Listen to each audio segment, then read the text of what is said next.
다윗의 아들 이스라엘 최고 미남자 압살롬 이야기. 엄청나게 풍성한 장발을 가진 데다 머리부터 발끝까지 미남인 것으로 유명한 압살롬은 다윗 왕의 셋째 아들로 다말의 오빠였다.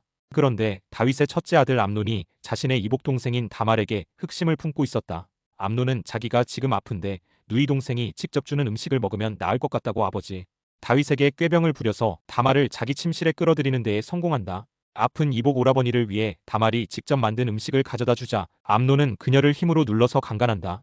이후 암논은 다말을 향한 마음이 갑자기 식어서 자기 눈앞에서 꺼지라고 윽박지른다. 이에 다말은 오라버니 너무하십니다. 이제 저를 내쫓으신다는 것은 방금 저에게 저지르신 일보다도 더 나쁜 일입니다. 하고 말했지만 암논은 듣지 않고 밖으로 패대기 쳤다. 결국 다말은 입고 있던 채색옷을 찢고 머리에 재를 뒤집어 쓰고 머리에 손을 얹고 울며 오빠 압살롬의 집으로 돌아갔다. 왕명을 받고 이복형을 간병하러 간 여동생이 만신창이가 되어 돌아오자 친오빠 압살롬은 크게 화가 났다. 암논과 압살롬과 다말의 아버지인 다윗 왕은 암논이 다말을 강간한 사건을 듣고 심히 노하였으나 별다른 조치를 취하지 않았다. 이 사건에 대해 분노하고 있던 압살롬은 그로부터 2년 후 암논 사건이 이칠 즈음 성대한 잔치를 열어서 암논을 비롯한 다른 형제들을 초대했다. 암논은 별 의심 없이 압살롬이 주관한 파티에 참석했다가 살해된다. 갑자기 피 튀기는 아수라장이 벌어지자 다른 왕자들은 나귀를 타고 도망쳤다.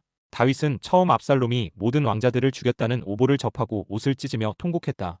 그러나 이윽고 암논과 압살롬을 제외한 다윗의 다른 아들들은 모두 무사히 돌아온다. 암논을 죽인 뒤 압살롬은 외할아버지인 그술 왕 탈메에게로 도망가 그곳에서 3년간의 도피 생활을 시작한다. 다윗은 왕으로서 살인자인 압살롬을 마땅히 처벌해야 하지만 암논이 저지른 행위가 문제였다는 점을 인지하고 가만히 있었다.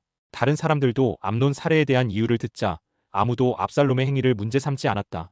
그렇다고 형제를 죽인 압살롬을 쉽게 용서하는 것도 어려운 상황이었다. 거기다 장남인 암논이 죽고 둘째인 길르암마저 세상에 없는 상황에 가장 유력한 왕위 계승 1순위는 압살롬이 되어버린 상황이었다. 암논은 이미 죽고 압살롬은 살아있으므로 다윗의 마음은 내심 압살롬을 그리워하고 있었다. 이런 상황을 해결하기 위해 나선 이가 있었으니 바로 다윗 왕의 조카이자 군대 장관인 요압이었다. 그는 드고아에서 여인 하나를 불러다 과부처럼 위장시켜 다윗에게로 보내 이렇게 말하도록 시킨다. 저에게는 아들이 둘 있는데 들에서 둘이 서로 싸우다 한 아들이 다른 아들을 그만 죽이고 말았습니다. 그 때문에 다른 사람들이 살인자인 아들을 죽이려 하는데 그 아들마저 없어지면 제게 남은 아들마저 사라지니 이를 어찌하련지요. 이 말을 들은 다윗은 여인의 아들을 죽이지 못하게 하겠다는 명령을 내릴 것을 그녀에게 약조하였고 이에 여인은 감사를 표하면서 그런데 왕께서는 그렇게 자비로우시면서 왜 내쫓긴 아들은 집으로 들여보내지 않으신지요? 라고 덧붙이자 다윗은 이 여인이 요압이 보낸 사람이라는 걸 눈치채고 곧바로 요압을 불러 압살롬을 데려오라는 명을 내린다. 이로써 압살롬은 3년간의 타향 생활을 마치고 예루살렘으로 돌아오지만 완전히 용서할 생각이 없었던 다윗은 자신 앞에는 얼씬도 못하게 했다. 막상 돌아온 이후에 아버지 앞에 나서지 못하는 죄인으로서의 위치에 놓인 압살롬 처지에서 보았을 때 이건 하나의 가혹한 처벌이었다. 다윗의 문전박대는 압살롬으로 하여금 자신의 처신에 대해 의문을 품게 만든 계기가 되었고 이런 생활이 2년 동안 계속되자 압살롬의 인내심은 슬슬 한계에 다다랐다. 그러다 문득 자신을 복귀할 수 있게 손을 써준 요압을 떠올리고 지푸라기라도 잡는 심정으로 요압에게 몇 번이나 전가를 넣어보지만 요압 역시 다윗과 마찬가지로 거들떠보지 않았다. 요압마저 이런 식으로 나오자 제대로 화가 난 압살롬은 결국 요압의 밭에다 불을 질러버리는 초강경수를 둔다. 자기 밭이 홀라당 타버리자 화가 난 요압은 압살롬에게 이를 따지러 찾아갔다. 이에 압살롬은 오히려 언성을 높이며 이따위로 대접할 거면 그술에서 잘 먹고 잘 살던 날 왜 데려온 거요? 하면서 아버지 다윗에 대한 불만을 토로하고 자신의 처우를 고치길 요청한다. 이러한 압살롬의 요청을 받아들인 요압은 다윗을 설득해 압살롬과 다윗을 화해시켰다. 이 일을 계기로 다윗은 압살롬을 다시 불러들여 용서하였다. 그러나 압살롬은 이미 서서히 삐뚤어지고 있었다.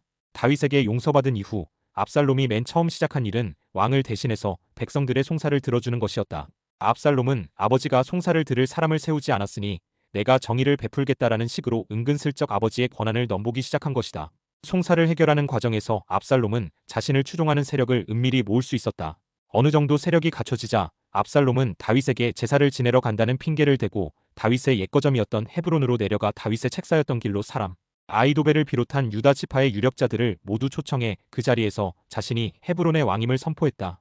특히 길로 사람 아이도벨은 예전부터 유다 지파 내에 명망이 높은 당대의 명사이자 한때 다윗의 밑에서 책사로 일했던 인물로 그가 압살롬과 합류했다는 소식이 들리자 그를 따라 압살롬에게 합류하는 이들이 점점 불어나기 시작했다. 놀랍게도 다윗의 정치 기반이었던 유다 지파가 다윗을 등지고 압살롬에게 붙은 것이다. 이렇게 된 원인에는 다윗의 유화 정책이 컸다.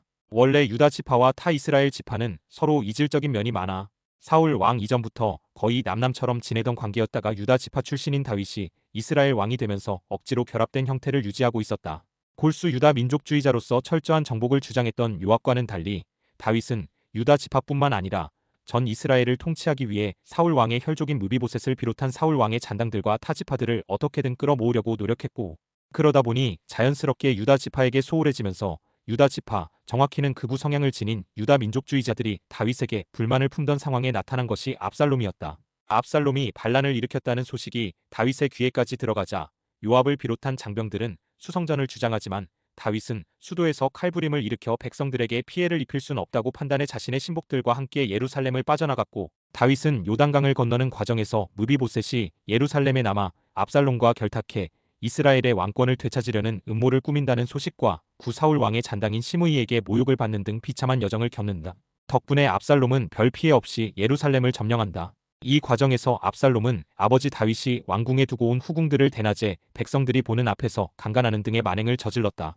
예루살렘을 직후 아히도벨은 다윗이 거점에 들어가 세력을 회복하기 전에 소규모 최정예 추격군을 보내 야간에 기습하여 다윗을 죽여야 한다고 간언한다. 그러나 압살롬은 다윗의 조언자 중 한 사람이었던 하르킷 사람 후세를 불러서 그에게도 조언을 구했는데, 그는 비록 도망치고 있는 적이지만 아직 휘하에 있는 역전의 용사들이 버티고 있으니 우리도 좀 더 병력을 모아서 제대로 승부를 봐야 한다고 압살롬에게 말했다. 압살롬은 아히도벨과 후세의 조언 중 후세의 말을 받아들인다.